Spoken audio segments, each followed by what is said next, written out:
Si Mr. Marlon Valeroso, isa po siyang bus driver at andito siya, idol, para makuha yung kanyang motor kasi nga nakabangga siya at aminado naman siya, pero nung kinukuha na niya, iniipit ito ng kumpanya kasi nga daw naka-aksidente siya. Okay. Nasabi na sa akin to ni Odette. Sir Marlon, magandang hapon. Magandang hapon po. Okay, so yung pong inyong bus ay nakasagasa. Nasagi lang po, sir. Nakasagi. So ngayon po ay sinisingil kayo Opo. ng inyong kumpanya. Opo. Ba't po kayo nakasagi? Yun nga, yung paglalabas po ako, bigla siyang lumusot sa puwit ko, kaya nasagi ko siya. Ngayon, tinulungan po nila ako. Ano pong kinuha sa inyo? Yung motor ko po. motor. Nahulugan. Okay, kinuha yun para kapalit nung na-damage nyo. Ano po na-damage yung sakyan? Chevrolet po. Chevrolet? Apo. Okay, wala ho bang insurance yung bus? Siguro po wala kasi gawa nga ng chinarge po sa akin 30,000 eh. Uy, malaki-laki nga ho yun. Oo nga ho. Sige, kausapin natin ni si Miss Mayet Austria, yung secretary ng Jasper Bus Company. Bakit nagkaganon? Oo. Ma'am Mayet Austria, secretary po ng Jasper Bus. Magandang hapon sa inyo, ma'am. So, Magandang hapon po. Yes, Ma'am Mayet. At live po tayo, Ma'am Mayet. So, ma'am, bakit daw po nagkaganon? Ang tanong po dito ni Marlon Valeroso na nakasagi siya, iniipit po yung kanyang motor at wala po bang insurance? Yung bus. Ay, Yung ma'am. bus. Hindi po namin siya iniipit, ma'am. Ganito po yun. Sige Kasi po, nakabangga siya ng Chevrolet. Nilapitan niya si opisina namin para maayos niya yung kaso niya. Ngayon, pinahiram siya ng pera ng opisina. Ngayon po, hindi 30,000 po. Yung 30,000 hindi po namin alam kung saan niya dinala ang pera. Ang pinuha niya po sa amin para pambayad sa sasakyan na nasagi niya ay 9,000. Yung 30,000 po hindi namin po alam kung saan niya dinala na andito lahat po maayos ang papeles namin na pinirma niya. Ngayon, iniwan niya po yung kanyang motor dito sa parang pinaka-prenda niya lang po. Hindi po ko namin pinilit kuhanin sa kanya. Kasi ma'am niya, maraming problema dito. Marami siyang problemang ginawang kalukuhan dito sa bus na to. Nag-a-addict pa. Mantak mo ilang buhay ang nakasalalay sa sasakyan niya, sa bus. Ma'am, okay, ma'am. Sige, magandang hapon po, Ma'am Mayet, si Rafi Tulfo. Ma'am, kung addict, bakit nyo hindi pinaalis bago pa man makadisgrasya itong si Sir Marlon? Po? Kung addict po siya, sana tinanggal nyo na agad bago pa man mangyari ang aksidente. Ay, boss, nung una, boss, mabait yan. Boss, mabait yan dito, walang ano. Nung mga ilang ano na, yun na. Nagka-addict-addict. Lumalabas na. Nako. Lumalabas na po. Tapos yung nabangga niya na, muntik niyang mabangga, mapatay niya na isang pamilya dito sa Bacoor, kay Bong Revilla, nagsumbolo ang mga pasahero sa amin. Sa lang po, Tapos, Mama, Sir Marlon, kailan ho kayo huling gumamit? Kailan ho yung pinakahuli yung paggamit? Siguro mga last month po, sir. Last month, huling gamit nyo na yon. Hindi na naulit. Hindi na po, sir. Paano ba paggamit nyo? Weekly, daily? May tinanggalo kasi sila. Hindi, paano yung paggamit nyo ng... Ay, ano lang nasama lang ako noon. Nasasama ka lang. Kasi Susunong nakabangga ka noon, nakahitit ka noon. Hindi po. Usama po yung asawa ko. So, inaamin mo, naggamit ka pero 1 month ago. May gitna po yan. Bago lang po ako noon. Tapos po, sir, yung... Tingnan mo sa upper, ano yan eh. Wala, ano? Diba? Pero malaking katawan. Pero yun nga nga. Nasama lang po ako noon eh. Yung inaano ko po, sir, yung pinirmahan ko po sa kanila na katunayan, nasa kanila yung motor ko, tsaka yung 30,000. Pero sir, sabi ni Ma'am Mayet, para maging patas tayo rito, sabi niya, kayo naman daw kusa ang nag-iwan noon at saka dami raw kasing mga binigay na problema sa inyong kumpanya bukod sa pagiging addict. Sakit sa ulo daw palagi kayo. Miss Mayet, tama ba? Miss Mayet? Oo, tama, boss. Tama, sir. Okay, so 9,000 binigyan nyo siya. Bakit nyo siya binigyan ng 9,000? Ba't di nyo lang po pina-repair yung pong nabangga niyang sasakyan?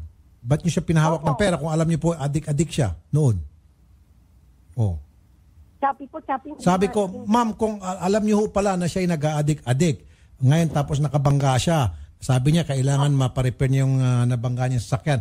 ba't nyo siya binigay ng pera, pinagkatiwala sa kanya yung pera, hindi nyo na lang po pina-repair yung Hindi sasakyan po. na nabanggaan? Sir, may kasama siyang nagdala ng pera. May kasama po.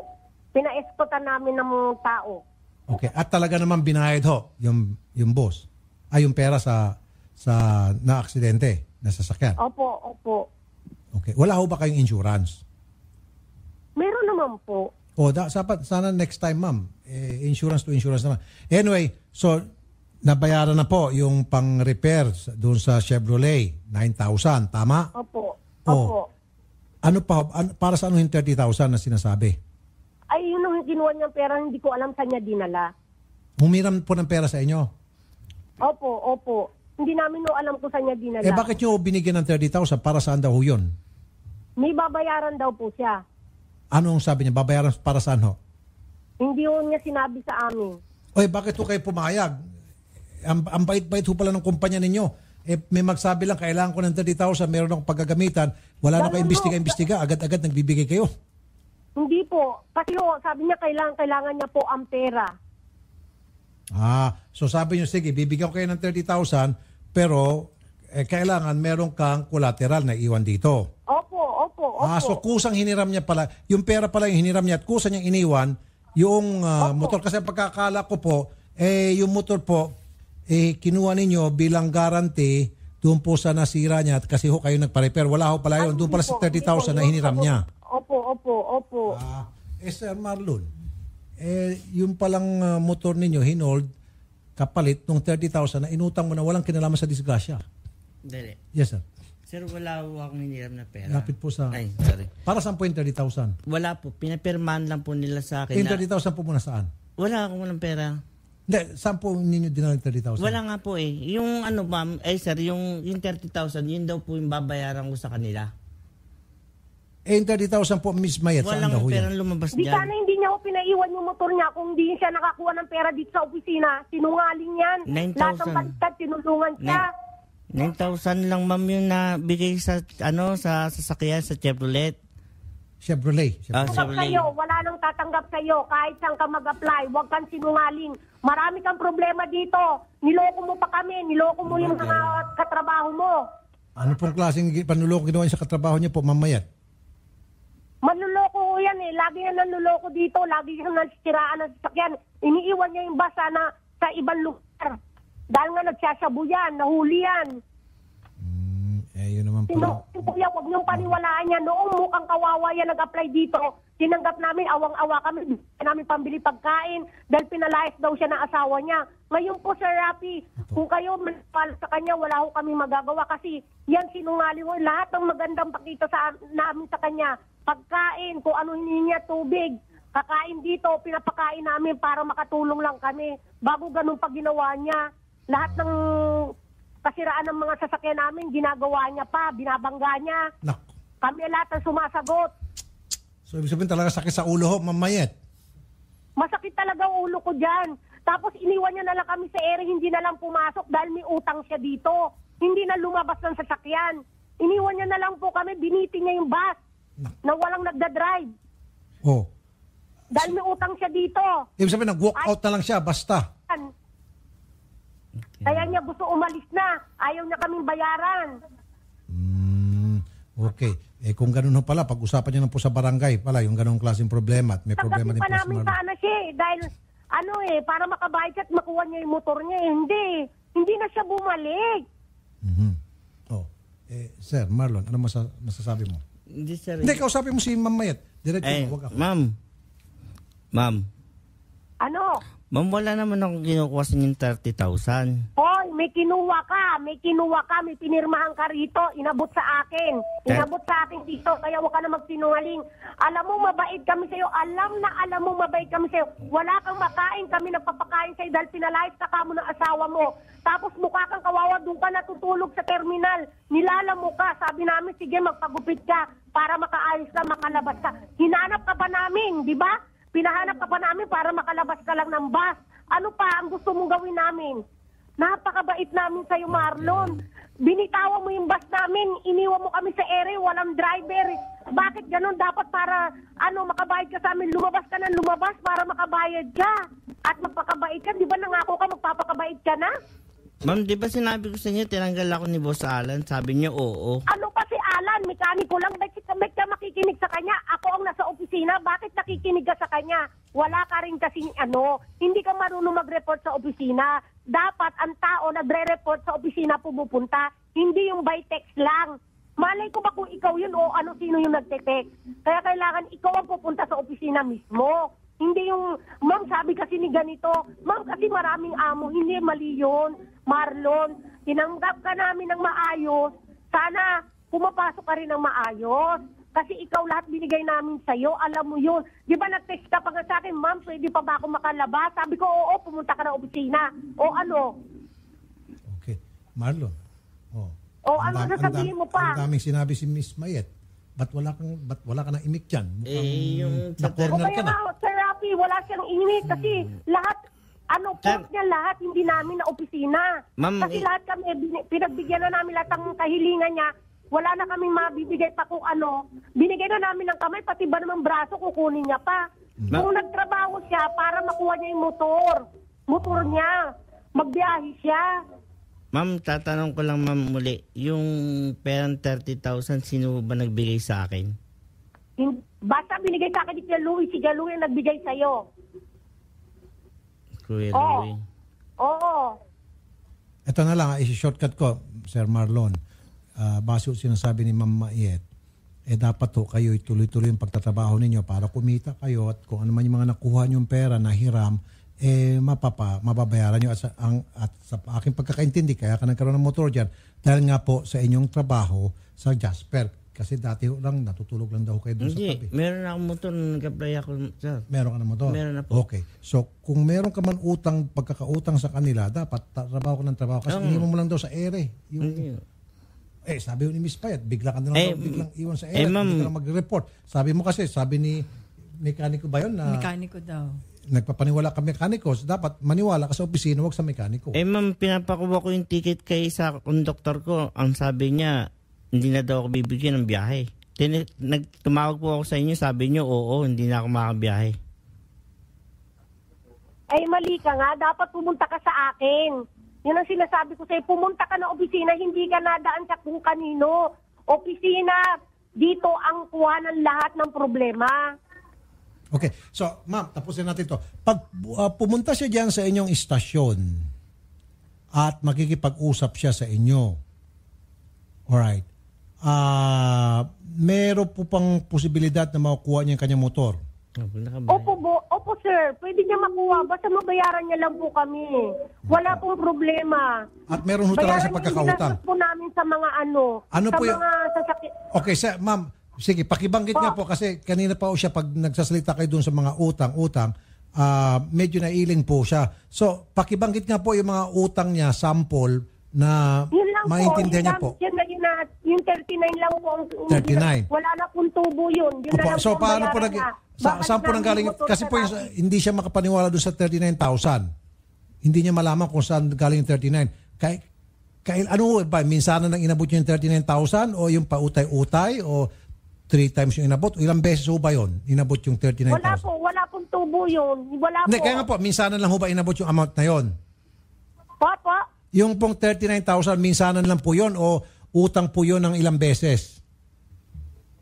9,000 po? 39, yung 30,000 po, paano ho yan? Inabot ba yun na minsan? 30,000, hindi ko po alam kung saan niya dinala yung pera. Hindi, kaya nga po, paano nga, yung 30,000, minsanan nyo lang po inabot sa kanya o pautay-utay o ilang beses nyo ba inabot yung 30,000? Inabot po, inabot. Isang beses lang, minsanan? Minsanan lang po. Kanino nyo po inabot? Sa kanya po, nung kasama namin dito. Inabot nyo sa kanya. Tapos ngayon, kapalit noon, kinuha nyo yung kanyang motor. Inabot na lang po sa akin yung pinirmahan niya. Okay, so yung motor po... Pero po, Sir Rafi, wala po, sa pakisabi po kay Marlon, wala pong problema, makukuha niyo yung motor. Hindi po namin aanin yung motor niya. Andito lang po, kunin niya, basta may pera siya. Okay. No, pinapalabas ko pa nga siya ng bus sabi ko sa kanya, bakit hindi ka na nagre-report? Nag-text siya sa akin. Okay, tingnan nyo gano'n kami kabait sa kanya. Okay na po, ma'am. Sige po. Miss Mayet, salamat po sa time na binigyan nyo sa amin. Miss Mayet Austria. Sige po, salamat Sir Rafi. Maraming salamat po. Idol po. Bye-bye. So, si Marlon, ayusin nyo na lang po itong problema nyo kay Jasper. Sige, tatawagan po namin yung barangay chairman sa lugar na yan at doon na lang po kayo sa barangay mag-usap-usap tungkol dyan. Kasi meron daw talaga kayo utang, sabi ni Ma'am Mayet. Meron, ikaw sabi mo hindi. So, doon na lang magpakitaan kayo ng mga papeles. At, sir, tama yun. Sabi mo, kung talagang totoo sana nga, nagsasabi ka ng totoo, itigil mo na talaga yun.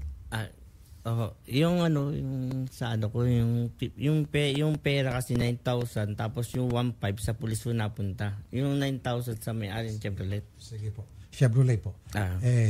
Basta tigil nyo na po yun. Ha? Tama yan. Sige. Odette, i-appointment mo sila. Si Mr. Valeroso sa barangay chairman na nakakasakop sa, di ba, opisina ng Jasper Bus. Doon sila mag-usap-usap. Sige, sir, ha? Magandang hapon po, sir. Thank you, sir. Isa sa mga problema sa ating public transport, particular na sa mga bus, although sa taxi ginagawa rin to, sa mga jeep, ay yung pagdodroga ng mga driver. Kakatakot, no? Para... Ilang driver na pong nakausap namin in the past na inaamin, nagdodroga sila dahil para hindi sila pagurin, hindi sila mapagod dahil 18 hours to 24 hours pa yung iba sa nagtrabaho. And then B, para nagising daw sila habang nagmamaneho. Yun ang binibigyan dahilan. Pero hindi Lalo nga nagkakaproblema sa akala nila sila yung nagising. Dahil nakadroga sila, hyper sila. Tulad nito, naka-aksidente. Dahil naka-aksidente. Gumagamit. Now, paano natin matigil itong problemang ito?